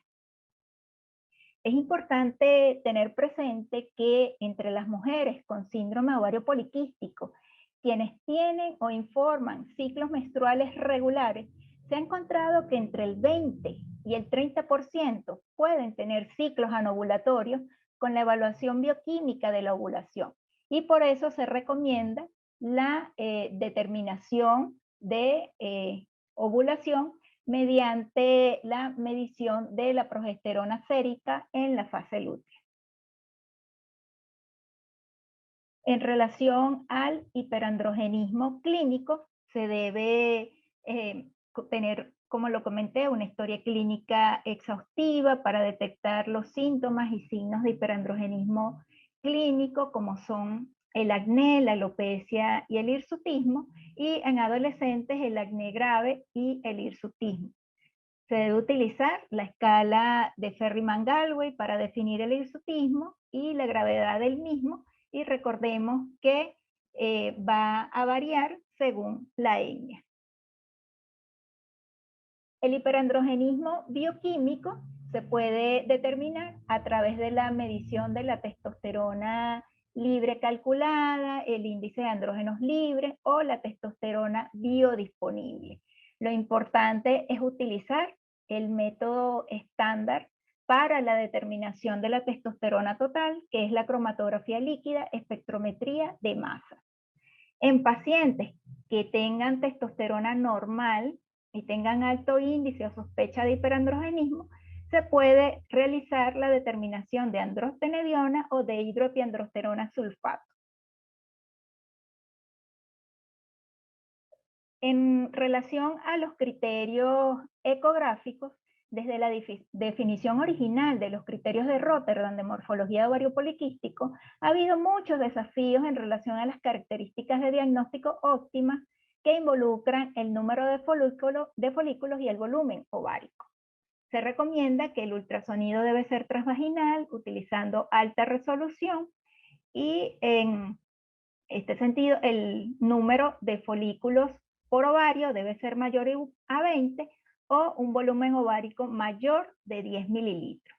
Es muy importante que la ecografía no debe usarse para el diagnóstico en la adolescencia, o más específicamente dentro de los 8 años posteriores a la menarquia. Por otra parte, la detección de morfología de ovario poliquístico va a depender de la sensibilidad del equipo de ultrasonido. Se recomienda que sea de alta resolución, la habilidad del operador, el abordaje y peso de la paciente. Los estudios sugieren que la hormona antimülleriana tiene un papel fundamental en la fisiopatología de este síndrome, por lo que se ha considerado como un marcador sustituto o como una alternativa al recuento de número de folículos por ovario por ultrasonido para el diagnóstico, o como un marcador independiente del síndrome. Sin embargo, todavía existen muchísimas limitaciones con respecto a su determinación y actualmente no se recomienda como criterio diagnóstico. Es importante tener consideraciones especiales según los grupos de edad. El síndrome de ovario poliquístico afecta la salud y calidad de vida de la mujer a lo largo de su ciclo de vida, y durante las diferentes etapas de la vida, el fenotipo del síndrome puede cambiar, lo que requiere un enfoque de diagnóstico y tratamiento personalizado. La adolescencia representa un dilema distinto en el diagnóstico de este síndrome, debido a la superposición de los cambios normales de la pubertad y los que imitan los criterios diagnósticos en mujeres adultas, como son las menstruaciones irregulares y ovarios multifoliculares. Por otra parte, el tiempo desde la menarquia hasta la maduración completa del eje reproductivo puede ser variable. La recomendación para el diagnóstico en la adolescencia no depende de los hallazgos de la ecografía pélvica, como les comenté anteriormente. Se basa en menstruaciones irregulares e hiperandrogenismo. La hormona antimülleriana tampoco ayuda a distinguir el SOC en este grupo de edad. En un adolescente con ciclos menstruales irregulares, es muy importante discutir el valor y momento óptimo de evaluación y diagnóstico, teniendo en cuenta los desafíos que existen para el diagnóstico en esta etapa de la vida y los factores psicosociales y culturales. Para los adolescentes que tienen características de SOC, pero que no cumplen con los criterios diagnósticos, se les puede considerar en riesgo de padecer SOC y recomendar una reevaluación durante o antes de la madurez reproductiva completa, es decir, 8 años después de la menarquia. En el otro extremo del espectro reproductivo también existen desafíos para el diagnóstico en mujeres en la peri y posmenopausia. No hay evidencia suficiente sobre la historia natural para distinguir específicamente el fenotipo en mujeres menopáusicas. La persistencia posmenopáusica de este síndrome podría considerarse probable si hay evidencia continua de hiperandrogenismo. Las guías sugieren que se podría considerar SOC si existe un diagnóstico previo, antecedentes a largo plazo de ciclos menstruales irregulares e hiperandrogenismo y o morfología de ovario poliquístico durante los años reproductivos, pero no respaldan criterios diagnósticos específicos por separado. Las mujeres posmenopáusicas que presentan hiperandrogenismo de nueva aparición severo o que empeora, incluido el hirsutismo, requieren investigación para descartar tumores secretores de andrógenos o hipertricosis ovárica. Aquí podemos observar las recomendaciones para la evaluación de las complicaciones metabólicas del SOP. Se debe evaluar la presencia de obesidad al momento del diagnóstico a través de el cálculo del índice de masa corporal y idealmente circunferencia de cintura. También evaluar si existe alteraciones del metabolismo de la glucosa, como intolerancia a la glucosa, diabetes tipo 2 en todas las mujeres en el momento del diagnóstico a través de las determinaciones de laboratorio que ya conocemos. También es importante que se deben descartar y evaluar estas complicaciones en todas aquellas pacientes quienes estén planificando embarazo y estén en tratamientos de fertilidad. La dislipidemia se debe evaluar en las pacientes después de los 20 años, independientemente del peso, y en adolescentes quienes tienen sobrepeso u obesidad en el momento del diagnóstico, a través de la determinación del perfil lipídico. La hipertensión debe ser evaluada siempre en la consulta. El tratamiento de este síndrome debe ser integral e incluir un modelo de atención multidisciplinario para tratar todas las comorbilidades asociadas al SOP. La estrategia de tratamiento varía según los síntomas, deseo de fertilidad o no de la paciente, y se puede dividir en tratamiento de la disfunción ovulatoria, del hiperandrogenismo, de la resistencia a la insulina y de la infertilidad. Las modificaciones del estilo de vida son el pilar fundamental del tratamiento en estas pacientes. Se ha demostrado que las intervenciones conductuales junto con la dieta y el ejercicio logran mejores resultados que la dieta o el ejercicio por sí solos. Los metaanálisis indican que la reducción del peso mayor o igual al 5% mejora el hiperandrogenismo, la función ovulatoria, reduce el riesgo cardiometabólico y las alteraciones psiquiátricas. Es probable que muchos factores genéticos, psicosociales, sociodemográficos y fisiológicos influyan en el éxito de la intervención en el estilo de vida y pérdida de peso. Para las pacientes que no desean fertilidad, los anticonceptivos orales combinados representan la terapia de primera línea para el manejo de las menstruaciones irregulares y el hiperandrogenismo. Dado que no hay datos que demuestren superioridad para ninguna combinación de estrógeno-progestina, la elección del anticonceptivo se puede realizar de acuerdo con las preferencias de administración, minimizando el perfil de efectos secundarios para garantizar su cumplimiento. Es de destacar que según lo recomendado por la Organización Mundial de la Salud, la combinación de 35 microgramos de etinilestradiol con acetato de ciproterona solo debe usarse como una opción de segunda línea para el acné persistente o el hirsutismo, dado el mayor riesgo de tromboembolismo venoso relacionado con estas preparaciones. En todas las pacientes adultas y adolescentes en quienes se vaya a utilizar anticonceptivos orales combinados, se recomienda que esta debe ser, o se debe utilizar la dosis de estrógeno, la menor dosis de estrógeno efectiva, 20 a 30 microgramos de etinilestradiol o su equivalente. Se prefieren las preparaciones de estrógenos naturales, que se establezca el perfil de riesgo metabólico, los efectos secundarios, costos y disponibilidad. Y se deben tener en cuenta los criterios de elegibilidad de la Organización Mundial de la Salud. En relación al uso de antiandrógenos, está indicado en pacientes quienes tienen contraindicación o no toleran los anticonceptivos orales combinados. Si estas pacientes necesitan tratamiento para el hirsutismo o la alopecia, debido a la poca cantidad de estudios de alta calidad, actualmente no se pueden recomendar tipos específicos o dosis de antiandrógenos.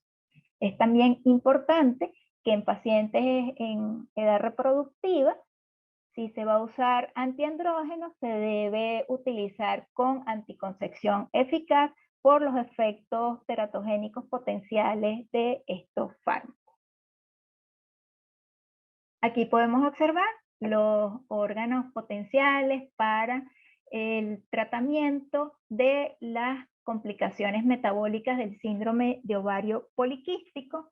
Existen varias terapias emergentes para el tratamiento de estas complicaciones metabólicas que pudieran tener una utilidad directa en las pacientes con SOP. Sin embargo, se necesitan de más estudios para evaluar su eficacia y seguridad.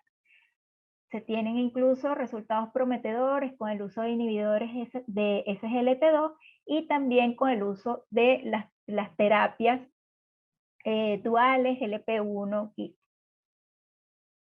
la metformina, en conjunto con el estilo de vida, debe ser recomendada en mujeres con SOP para el tratamiento de las comorbilidades metabólicas. Se recomienda en pacientes con índice de masa corporal mayor o igual a 25 kilos por metro cuadrado. También puede considerarse su uso en adolescentes que tengan un claro diagnóstico de SOP y sobre todo en pacientes que tengan factores de riesgo para diabetes o que pertenezcan a grupos étnicos de alto riesgo. En relación a la fertilidad, un metaanálisis reciente concluyó que el letrozol mejora las tasas de embarazos, así como de nacidos vivos, y reduce el tiempo para el embarazo en comparación con citrato de clomifeno, por lo que actualmente se recomienda como tratamiento de primera línea para mujeres con infertilidad con síndrome de ovario poliquístico. En cuanto a la metformina, una revisión reciente sugiere mejoría muy modesta de la ovulación y nacidos vivos en comparación con placebo. Sin embargo, el beneficio de combinar metformina con citrato de clomifeno no fue concluyente. El citrato de clomifeno se podría utilizar preferentemente en combinación con metformina para inducción de ovulación en mujeres con SOP, quienes son obesas. En relación al tratamiento quirúrgico, la cirugía bariátrica es un tratamiento eficaz para la obesidad y los síntomas del SOP después de que todas las demás opciones de tratamiento hayan fallado y debe ofrecerse a las pacientes con obesidad severa. La cirugía bárica laparoscópica se ha mantenido como una opción en casos de resistencia al citrato de clomifeno y cuando el letrozol no es una opción. Aquí podemos observar un resumen del tratamiento del síndrome ovario poliquístico, dependiendo o no del deseo de fertilidad de la paciente. Si hay menstruaciones irregulares o hirsutismo, el tratamiento de primera línea incluye los anticonceptivos orales combinados.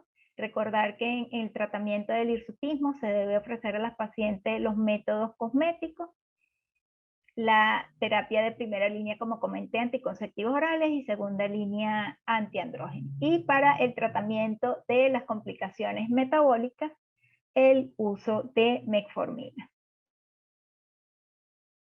Como lo he comentado a lo largo de la conferencia, existen áreas todavía controversiales, tanto en el diagnóstico como en el tratamiento de este síndrome, como lo es el uso de la hormona antimülleriana en el diagnóstico en adolescentes. Las adolescentes deben tener al menos 2 años después de la menarquia para considerar el diagnóstico. Como también comenté, la ecografía no es recomendada en este grupo de edad, es decir, debe realizarse después de los 8 años de la menarquia. También hay controversias en el diagnóstico en la perimenopausia, con el uso de metformina sin evidencia de diabetes, el tipo de anticonceptivo oral combinado y las terapias combinadas con metformina. Como conclusión, a pesar de su elevada prevalencia en mujeres en edad reproductiva, el diagnóstico y tratamiento del SOP sigue siendo un desafío. La fisiopatología de este síndrome es compleja, multifactorial, el papel de la hormona antimülleriana en su fisiopatología también está emergiendo, pero aún no es una herramienta de diagnóstico. No se recomienda el uso de la ecografía pélvica para el diagnóstico en adolescentes. Las comorbilidades en el SOP están bien descritas y es importante evaluarlas y abordarlas desde el inicio, incluyendo la atención de la salud mental y calidad de vida. Durante las diferentes etapas de la vida, el fenotipo del SOP puede cambiar, lo que requiere un enfoque diagnóstico y tratamiento individualizado. Muchísimas gracias por su atención.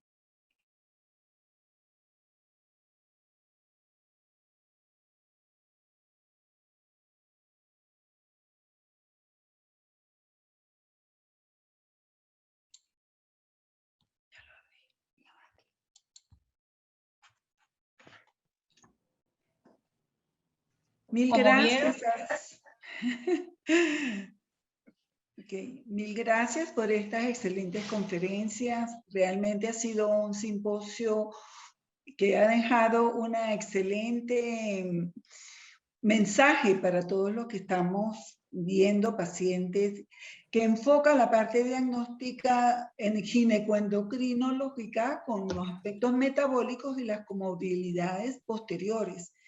Agradezco mucho y felicito al doctor Segura por su excelente presentación y gracias, todos los demás panelistas, la doctora Dager, excelente conferencia, y finalmente pues la doctora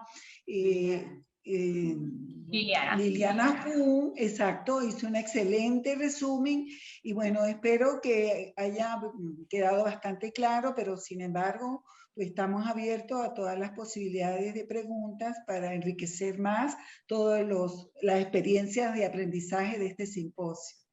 Doctora Ileni, ¿quiere comentar algo? Sí, nuevamente anexarme sus felicitaciones, felicitarla ahora sí frente a frente por ser el epónimo de nuestro congreso, una persona que siempre ha el área ginecológica y de verdad era la persona adecuada para ser coordinadora de este simposio. Nuestro conferencista excelente, la doctora Liliana, acompañar en el ciclo de preguntas porque tuvo un viaje de emergencia, sin embargo nos envió su correo para que puedan hacerle llegar sus preguntas. Entonces, estamos abiertos y nuestros conferencistas, el doctor Segura, la doctora Dager, con sus excelentes conferencias, listos para las preguntas que puedan tener. Por ahí vi algunas, pero creo que ya las contestaron. Déjame ver si puedo abrir acá.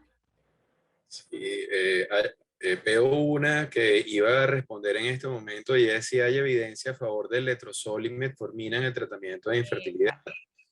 Ajá.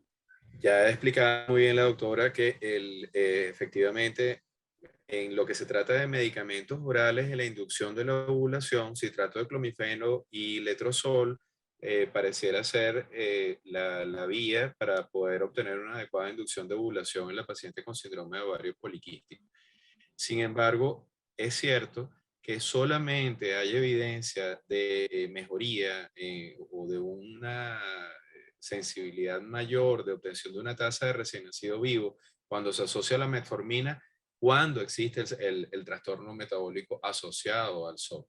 De forma contraria, no podemos hablar de que la metformina sea utilizado como un inductor de la ovulación. Y efectivamente el letrozol está hoy de la mano del citrato de clomifeno en inducción de la ovulación con la paciente con síndrome de ovario poliquístico. Ok, gracias doctor. Por aquí tenemos muchas felicitaciones para todos y tenemos una pregunta, creo que nos va a ayudar la doctora Elsie. ¿Inositol en síndromes de ovario poliquísticos? Bueno, realmente en la literatura pues se ha reportado los beneficios de esa terapia, pero en realidad con fines prácticos no tengo experiencia y creo que hay que tratar otros problemas metabólicos con mayor presencia en el paciente, sobre todo los que tienen desórdenes metabólicos. Respecto a lo que comenta el doctor Segura, es interesante y estoy de acuerdo totalmente que la metformina pues es un complemento tratamiento, no es la droga de primera elección en el plano de fertilidad. Y yo hago un llamado de atención porque yo veo muchos pacientes que he visto el abuso de la metformina por parte de muchos ginecólogos.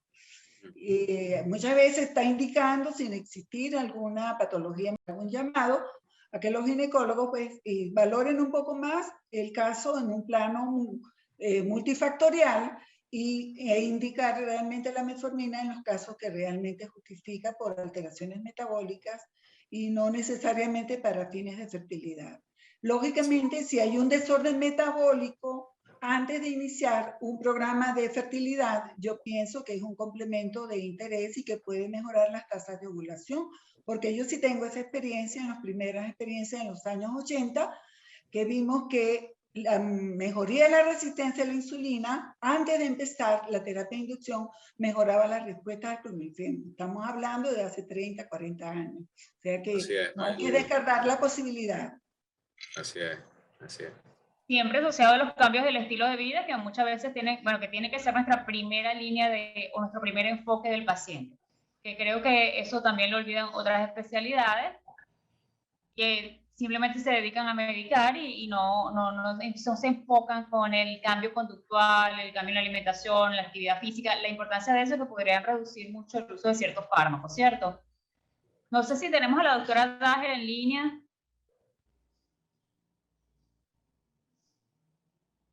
Creo que no la tenemos por acá. Déjame ver si tenemos alguna otra pregunta. Brillantes. Inositol, nos comentó la doctora. Papel del calcio y vitamina D en el síndrome de ovario poliquístico. Creo que la doctora Fung habló de un estudio donde los déficits de vitamina D pueden favorecer los ovarios poliquísticos. Estoy... Así es. ¿Sí? Ok, por aquí tenemos, la doctora Pun tenía muchas preguntas acerca del uso de la espironolactona y cimetidina como antiandrógenos en pacientes con hirsutismo y síndrome de ovario poliquístico. Bueno, en la práctica médica en Estados Unidos, por ejemplo, la espironolactona es el antiandrógeno de mayor elección respecto a la ciproterona, la finasterida u otros. De manera que yo pienso que es una opción válida iniciar y siempre combinada con anticoncepción oral, porque la espironolactona pues, causa como un efecto adverso al acortamiento de los ciclos menstruales. Entonces, antes de que esto ocurra, es importante complementar. Lógicamente, es más importante cuando son mujeres en etapa de reproducción, dado que pues, ese efecto antiandrógeno de la espironolactona puede afectar o tener un efecto adverso sobre el producto de embarazo. Exacto. Y vigilar, por supuesto, el perfil hepático, que es vital al utilizar cualquiera de estos antiandrógenos.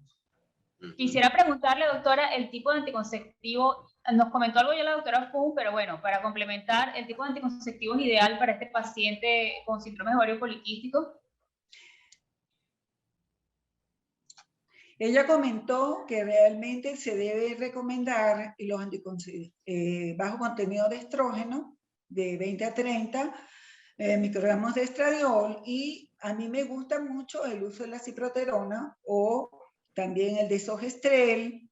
Esos son los que también hoy día en la práctica en Venezuela, el que se consiga en la farmacia, porque tenemos una crisis grave de mercadeo de anticoncepción. No sé qué dice el doctor Segura. Sí, es así, doctora, tiene toda la razón. Lo que pasa, la realidad es que la paciente con síndrome de ovario poliquístico que llega a la consulta es una paciente o suele ser una paciente profesional e irregular en sus ciclos menstruales y no desea gestación, hay que controlar con anticonceptivos, o desea su inducción de la ovulación si son ciclos irregulares y buscar bebé. Cuando se va a la elección del anticonceptivo, efectivamente el tema, el primer antiandrogénico, el progestágeno antiandrogénico por elección sigue siendo ciproterona. Pero claro, la dosis de 0,035 de etinilestradiol siempre crea un poco de ruido, ¿no? Entonces, yo coincido con la doctora, me parece que Dienogest es muy buena molécula. Últimamente, bueno, dentro de todas estas variedades de medicamentos que está entrando en Venezuela por todas las vías, que uno no conoce ni siquiera las marcas comerciales, pero suele conseguirse Dienogest. También, indudablemente, yo me iría con la doctora Dienogest. Estamos hablando de drospirenona, Y hay una presentación, bueno, digamos, estamos, por supuesto, dentro de los efectos, los progestágenos con efecto antiandrogénico, pues por supuesto, clormadinona, ¿no? Creo que son las opciones terapéuticas y que definitivamente, claro, a menor contenido de etinilestradiol, pues menores efectos, digamos, sistémicos a la paciente. Entonces, pondría qué tanto es el perfil antiandrogénico que deseo atacar. Me voy ciproterona, dienogés, clormadinona, drospirenona y escojo lo que sea mejor según el patrón de la paciente. Totalmente de acuerdo. Uh-huh. ¿Tenemos alguna otra pregunta? Creo que aparecieron algunas más, pero no sé si el tiempo nos ayuda, doctora Elsie, ¿usted cree?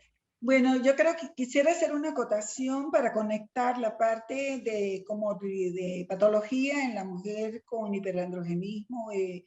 Vi recientemente una conferencia del doctor Roy Taylor en Reino Unido, y me llamó mucho la atención que en un trabajo presenta que reducciones de 15 kilos en personas obesas puede reducir la esteatosis en el hígado y en el páncreas, y por supuesto la aparición o la remisión de la diabetes tipo 2. Entonces estamos en presencia de una patología que lleva a la obesidad y a desórdenes metabólicos que colocan a la mujer con ovario poliquístico con un mayor riesgo de enfermedad hepática.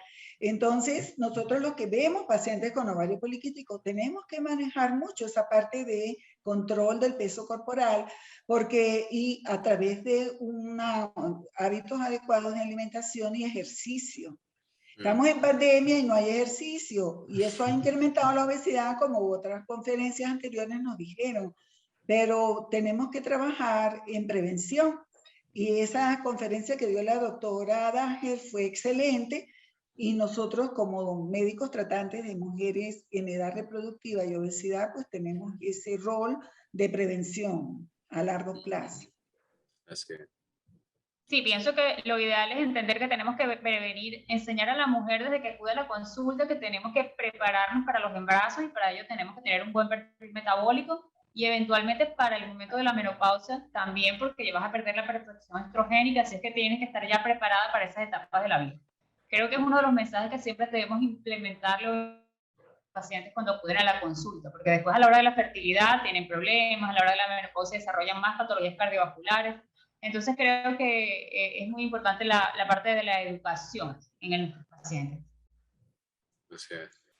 Para el doctor Segura, me pareció muy linda su conferencia y el rol de la hormona antimuleriana, pero con fines prácticos, me imagino que usted está en un área muy específica que necesita de ese recurso diagnóstico. Sí. Pero para el resto del gremio que estamos en esta situación país, ¿qué recomienda usted? ¿Lo viejito, FSH, estradiol, carga de ovocito?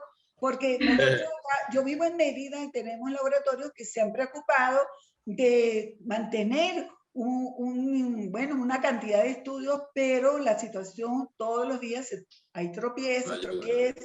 Bueno, ¿qué recomendación daría con aplicaciones prácticas? Sí, bueno, fíjese que usted está en Mérida, doctora, pero se mantiene siempre actualizada.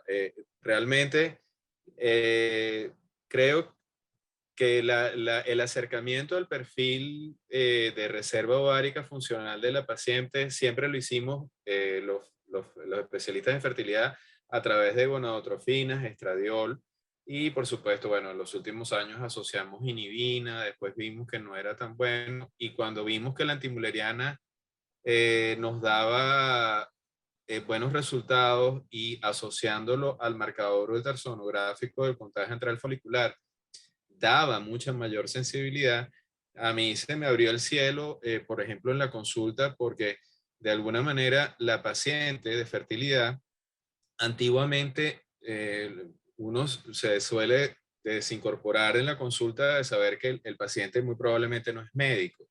Y cuando le explicaba, bueno, mira, tienes una FSH en 15, con un estradiol que pues lo acompaña, estamos hablando de una baja reserva, tu edad es tal, es preferible que vayamos a un procedimiento de in vitro, el chance es tanto.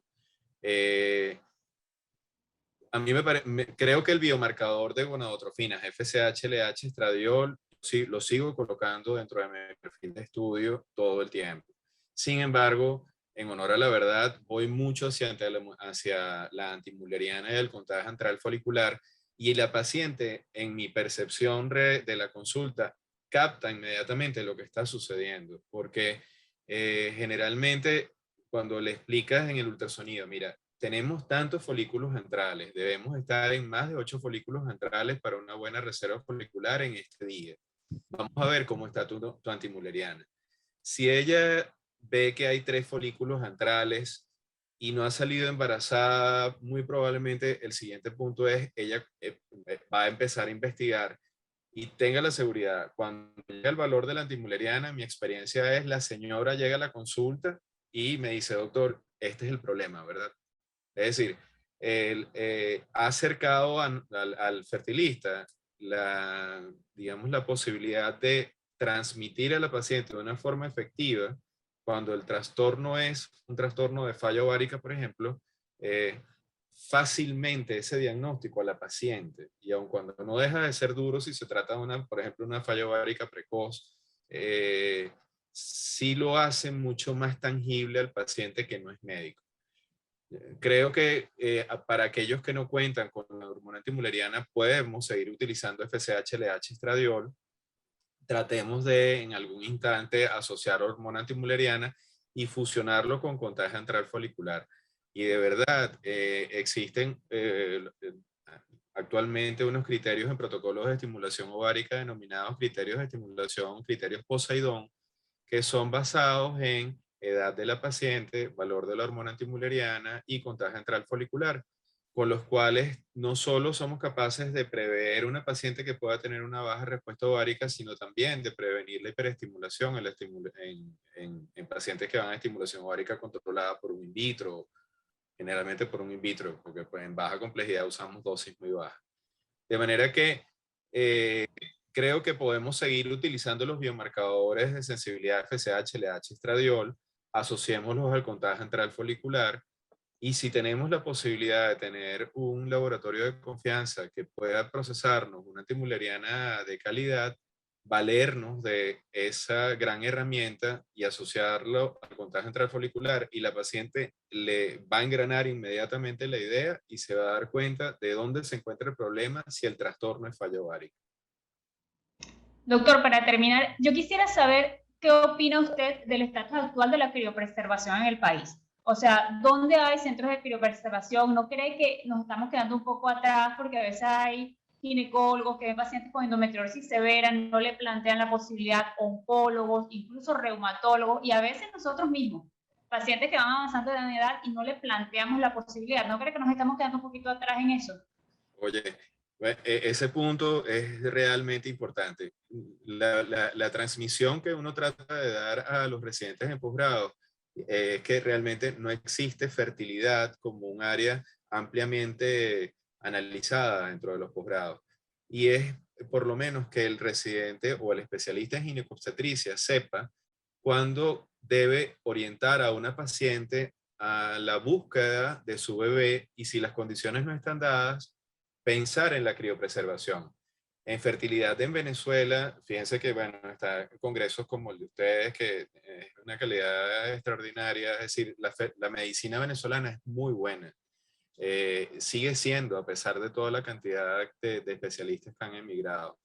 Creo que la realidad en cuanto a criopreservación sigue estando presente y existen muy buenas clínicas dedicadas al área de fertilidad. Lo que pasa es que criopreservación debe ser tomado con pinzas. La criopreservación debe ser seleccionada idealmente debe ser en pacientes menores de 35 años de edad, que por criterios personales, sean sociales, profesionales, de pareja, ha decidido diferir su maternidad y no visualiza el día de mañana utilizar óvulos donados cuando puede usar sus propios óvulos. Claro. Esa posibilidad existe. Podemos llevar a cabo la criopreservación. Hay que difundir que esa criopreservación sea bioética, es decir, no vale la pena que una paciente de 42 años de edad criopreserve sus óvulos. aun cuando suena muy duro decírselo a la paciente, la posibilidad de que ella salga embarazada con sus propios óvulos a los 42 años de edad es muy baja. Entonces, sí, el punto es primordial. En consulta nosotros debemos no alertar, pero debemos ser sensibles a aquella persona, a aquella paciente que desea ser mamá. Y si esa es una meta a futuro, ayudarla a ver cuándo es el momento ideal para hacerlo y si no es así, cuándo puede criopreservar. La criopreservación se puede realizar, se hace en las clínicas de fertilidad, suelen tener un costo que suele estar alrededor de la mitad de un procedimiento de fertilización in vitro y es accesible. Hay que hacerlo si realmente en el momento justo. Y la tasa de éxito del procedimiento va asociada a la tasa de éxito del procedimiento a la edad en la cual se aspiró el gameto femenino. Es decir, aspiraste un óvulo a los 32 años de edad, tu tasa de éxito es la tasa de éxito de un in vitro de una paciente de 32 años de edad, aun cuando estés llevando a cabo el procedimiento más adelante. Por supuesto hay que quitar las comorbilidades, ¿no? Pero existe, se hace y me parece estupendo que sí, que se pueda difundir, que realmente si que le es dé una, la herramienta a la paciente. sí, si es una meta de vida, hay que plantearlo, ponerlo sobre la mesa al paciente para que sepa que las opciones existen y están en Venezuela. Las hacemos en Venezuela. Sí, muchas veces existe el tabú, porque a veces, como le digo, pacientes que tienen enfermedades autoinmunes y van a tomar medicamentos que son fuertes, endometriosis, entonces de repente son jóvenes y los papás lo ven como que, wow, Es mi así, hija. es así. Pero es no, así. hay que pensar en el futuro y la verdad es que muchas veces no pensamos o no se le pone al paciente la oportunidad de tener esa preservación ovular que eventualmente te va a quitar una frustración. Fíjate, sí es importante, no quiero extenderme, pero hay algo determinante en fertilidad. Una paciente que por alguna causa sospechas que pueda tener una disminución de la reserva folicular a futuro mediano o largo plazo, es una paciente con la cual debes hablar sobre el objetivo de obtener embarazo en un plazo determinado o la criopreservación del gameto. Eso es, pacientes que han sido sometidas a cistectomías de ovario, a procedimientos ablativos por endometriosis, a pacientes que han sido sometidos a procedimientos o tratamientos oncológicos, a quimioterapia con agentes alquilantes, a pacientes que han sido sometidos por enfermedades autoinmunes a ciclofosfamida. Son pacientes que deben vigilar su fertilidad si eso constituye una meta de vida. Excelente. Muchísimas gracias, doctor. Excelente su conferencia, excelente sus respuestas. Doctora Elsie, ¿quiere agregar algo? Ay, doctora Elsie. Ok, disculpe, estaba desconectada. De verdad que estoy muy complacida de compartir con excelentes profesionales, con excelentes compañeras de la coordinación. Gracias, y igualmente. Que, bueno, Gracias, me encanta doctora, que haya dejado enseñanza para todos los que se pudieron conectar. Si nunca dejamos de aprender. Hoy aprendimos muchas cosas. Gracias a todos los expositores. Gracias a usted, un placer, doctora Elsie, un placer, doctor Segura y el resto de los expositores. Los esperamos mañana en la reunión de residentes. Un día volveremos a vernos en persona todos y saludarnos. Amén. Y tomar ese café que siempre tomábamos. Amén. Las reuniones mejores son las que son en persona. Ay, sí, nadie lo pone en duda. Tenemos esperanza que sea así. Proyectemos que el próximo año vamos a tener congresos presenciales. Ese abrazo va a estar más apretado. Buenas noches, pues. Hasta luego. Un placer y un honor. Muchas gracias. Que tengan una feliz noche. Un placer. Gracias igualmente. Feliz gracias. Noche. Hasta luego.